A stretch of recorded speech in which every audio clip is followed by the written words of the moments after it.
12-2-4-5 হাওড়া বেঙ্গালুরু দুরন্ত এক্সপ্রেস আজ সকাল প্রায় 11:30 নাগাদ দেউলটিয়ার কোলাঘাটের মাঝখানে পৌঁছয়। সেই সময় রেল ট্র্যাকের ওপর চলে আসে একটি বাইক। যেখানে এই ঘটনাটি ঘটেছে সেখানে কোনো লেভেল ক্রসিং নেই বলে স্থানীয়দের অভিযোগ। ঝুঁকি নিয়ে মানুষ রোজ রাস্তা পারাপার করেন এমনটাই জানিয়েছেন স্থানীয়রা।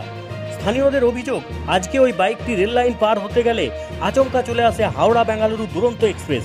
এরপরই ট্রেনটি হিট করে বাইকটিকে। আতঙ্কিত হয়ে পড়েন যাত্রীরা। দক্ষিণ পূর্ব রেলের সূত্রে জানা যাচ্ছে সকাল 11:41 নাগাদ এই ঘটনাটি ঘটে। সূত্রের খবর, ছোট্ট একটা স্পার্ক দেখা যায় রেল লাইনের ওপর। সঙ্গে সঙ্গেই খবর দেওয়া হয় রেল কন্ট্রোলে। পৌঁছন রেলের স্থানীয় আধিকারিকরা। প্রায় 1 ঘন্টা দেরিতে 12:40 নাগাদ ব্যাঙ্গালোরের উদ্দেশ্যে রওনা হয় দুরন্ত এক্সপ্রেস। অন্যদিকে বাইক ছেড়ে পালিয়ে যান ওই যুবক। বাইকটিকে বাজেয়াপ্ত করে গোটা ঘটনার তদন্ত শুরু করেছে রেল পুলিশ।